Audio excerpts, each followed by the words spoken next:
जो बिहार में रह करके इस जात उस जात ये वो करने वाले हैं, तो ये माना जाए कि उस समय झूठ कहा गया था कि दिल से बहुत होया आंख से रो न सका। बिहार में बहार बा नीतीश कुमार बा, लेकिन जो प्रशांत जी का जो विजन है, जन स्वराज का एक मुद्दा है, तो बहुत बढ़ा चढ़ा के दावे करते हैं। ऐसा लगता है कि सारा बिहार का खेल ही पलट गया। तो जो इनकी जाति बिहारी है, जो बिहारी है वो जन स्वराज है। मैंने देखा है बिहार के लोगों को सड़क के किनारे सोते हुए था, रोजगार में बढ़ावा के लिए खर्चा किया जा सकता था, वो खर्चा न करके ये 10,000 रुपया कि बेटा पढ़े तब पढ़ाई नहीं तब बाहर पठाई। मुस्लिम समाज उसी को वोट करेगा जो आदमी एनडीए को हरा रहा हो।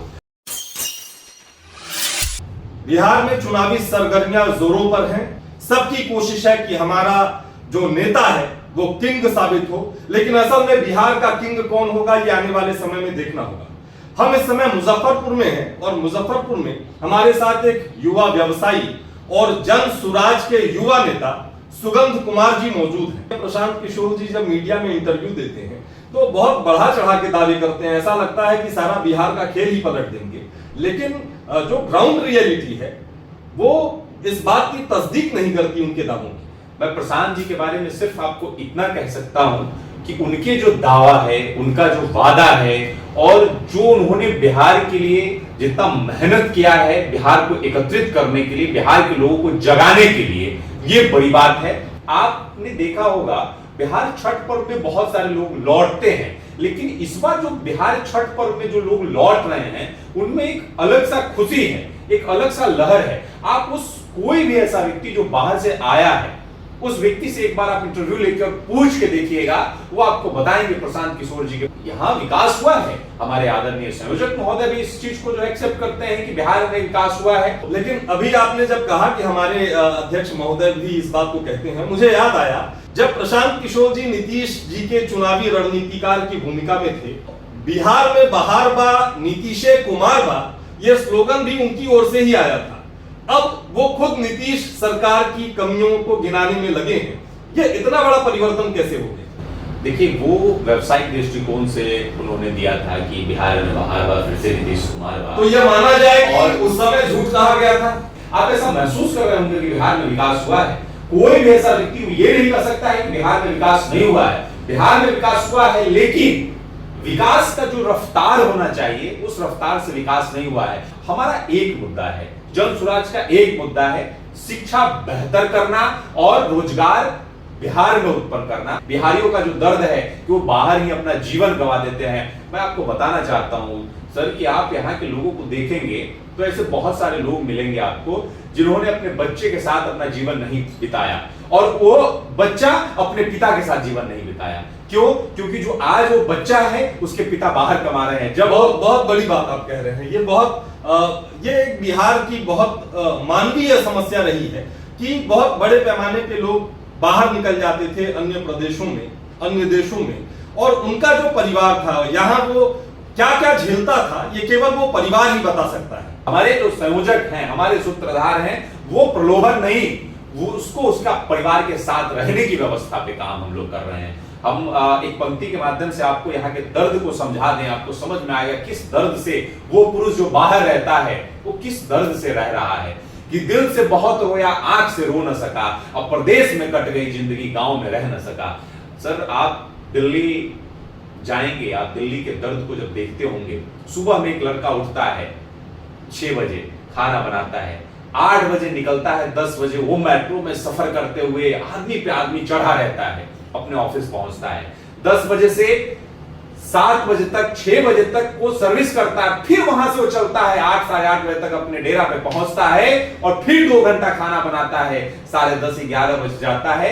उसके बाद 2 मिनट अपने परिवार से अगर समय मिला तो फोन पे बात करके फिर सो जाता है और फिर सुबह उसी तरह उठता है। आप मान लें कि वो व्यक्ति नहीं मशीन हो गया हुआ है। उसके दर्द को समझते हुए हमारे संयोजक, हमारे सूत्रधार अपने सारे व्यवसायिक, जो आप तो समझ सकते हैं कि प्रशांत जी की जितनी बड़ी व्यवस्था है वो कहते भी हैं और सब लोग मानते हैं कि प्रशांत जी चाहे तो किसी भी पार्टी से वो जा सकते थे राज्यसभा, वो अच्छी व्यवस्था में रह सकते थे। आज के डेट में भी वो अच्छी व्यवस्था सब कुछ है उनके पास, लेकिन इस दर्द को जो आज मैं महसूस कर रहा हूं, आप महसूस कर रहे हैं, उस दर्द को महसूस करते हुए और बिहारियों के लिए वो खड़े हुए हैं। वो तो कहते भी हैं कि आपने बिहारियों की जिस स्थिति को बताया अभी, आपने जो वर्णन किया वो तब भी थोड़ा बेहतर है।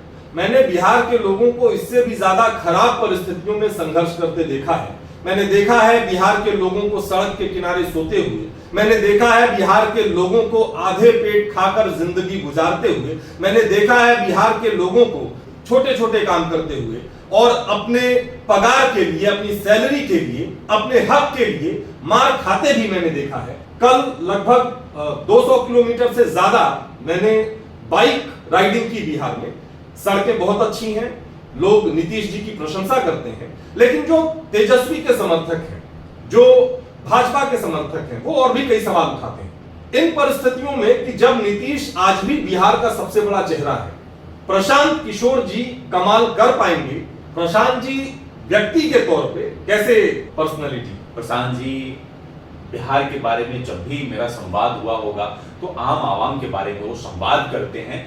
आपको मैं बता दूं कि बिहार का कोई भी ऐसा पॉलिटिकल लीडर नहीं है जिनसे मेरा संबंध नहीं है, जो मुझे नहीं जानते या मैं उन्हें नहीं जानता हूं। सभी से मेरे अच्छे संबंध है। लेकिन जब मैं प्रशांत किशोर जी से मिलता हूं, सभी लोगों से मेरा संवाद हुआ है, होता है, लेकिन जो प्रशांत जी का जो विजन है, प्रशांत जी का जो एक लक्ष्य है बिहारियों के लिए, वो अद्वितीय है। और वही लक्ष्य प्रभावित करके और मुझे प्रशांत जी के प्रति समर्पित जो कर दिया, जो मुझे जनसुराज के प्रति समर्पित कर दिया, उसका मेन रीजन यही है क्योंकि वो दर्द जो बिहारियों का है और जो वो लक्ष्य जो हमारे प्रशांत किशोर जी का है, इन दोनों ने मुझे समर्पित किया।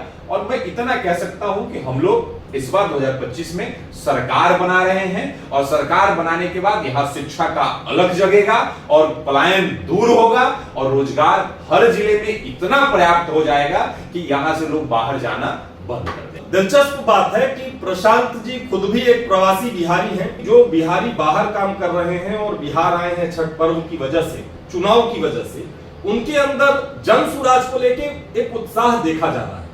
लेकिन जो आम व्यक्ति है, जो बिहार में रहता है, जो अपने गांव से या जिले से बहुत ज्यादा बाहर नहीं जाता, उसके अंदर वैसा उत्साह देखने को नहीं मिलता। इसके पीछे आप क्या वजह मानते हैं? तो उसका सबसे मेन वजह है कि उनमें जागरूकता की कमी है। जो दर्द सह रहा है ना, उसको पता है कि दर्द होता क्या है। ये जो बाहर रह रहे हैं उनका एक अलग जाति है, जो गांव में रह रहा है उनका एक अलग जाति है। और चुनाव हमेशा जातिगत होता है। आप बिल्कुल फैक्ट बात बता रहे हैं।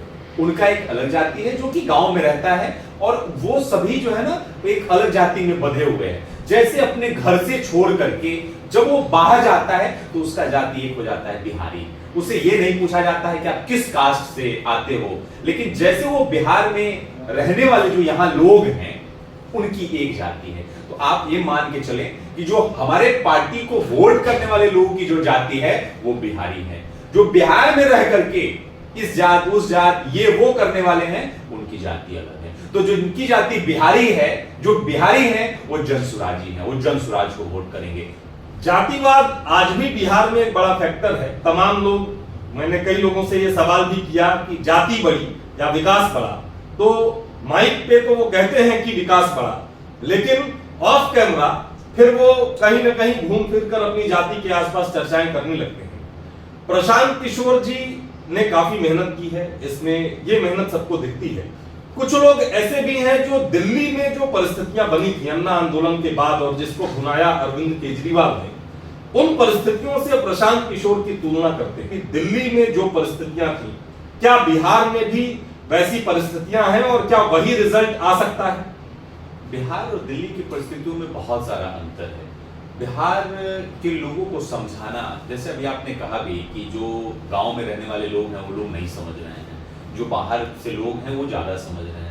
दिल्ली में जो लोग थे वो एक तरह के समझदार लोग थे, एक तरह के समझ रखते थे, लेकिन बिहार में जो लोग हैं वो अलग अलग समझ रखते हैं। तो मुस्लिम जो वोटर है वो जन सुराज की ओर आएगा या अब भी वो अपने पारंपरिक खांचे में बटा रहे? कि मैं जन सुराज का नेता हूं, लेकिन इतना ज्यादा मैं अंधभक्त भी नहीं हूं। मुसलमान वोट वही करेगा जो एनडीए को हरा रहा होगा। सीधा कॉन्सेप्ट है। पूरे बिहार में आप कहीं चले जाइए, अंत में यही आप देखेंगे, मुस्लिम समाज उसी को वोट करेगा जो आदमी एनडीए को हरा रहा हो। अगर इसका जनसुराज मतलब 20 साल में जो कुछ भाजपा और जेडीयू की सरकार ने मिलकर किया और जिसका लाभार्थी निर्विवाद रूप से मुस्लिम समाज भी है, आप ये कह रहे हैं कि इसके बावजूद वो इस गठबंधन को वोट नहीं करेगा? बिल्कुल नहीं करेगा, बिल्कुल नहीं करेगा। आप स्टाम्प पेपर में मुझसे लिखवा लीजिए, बिल्कुल नहीं करेगा। उसका एकदम क्लियर कॉन्सेप्ट है, जो एनडीए को हरा रहा होगा उसी को वोट करेगा।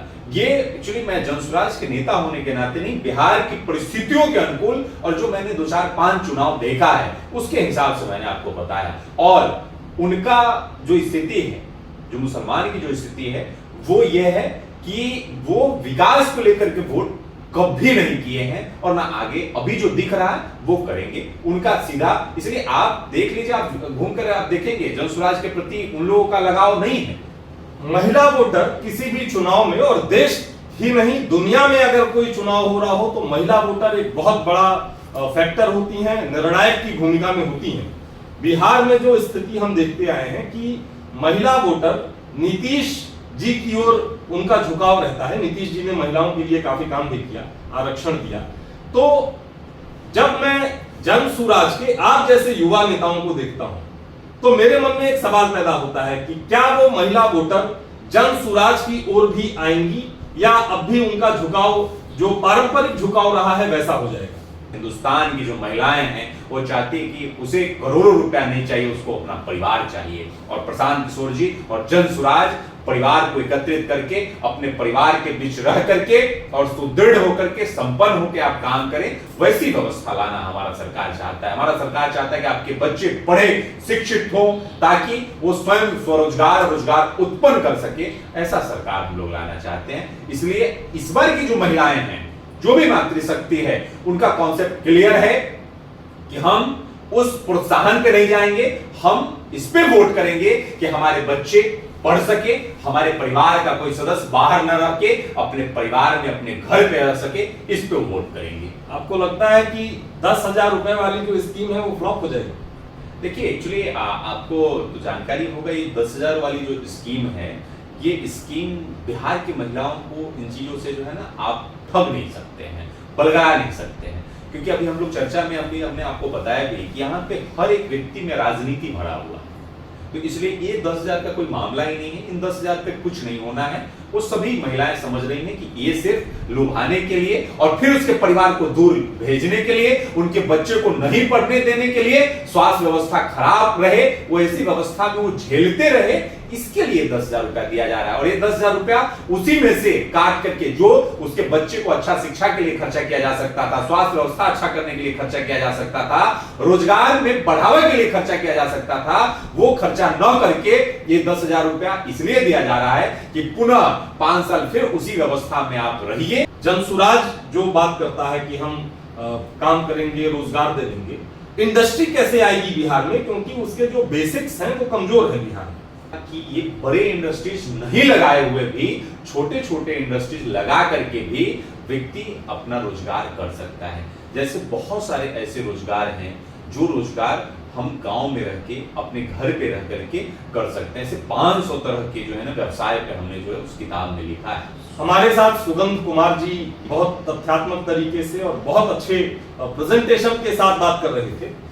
कल बातचीत के दौरान एक व्यक्ति ने उन्होंने कहा कि हमारे यहाँ कहावत कही जाती रही है बिहार में कि बेटा पढ़े तब पढ़ाई, नहीं तब बाहर पठाई।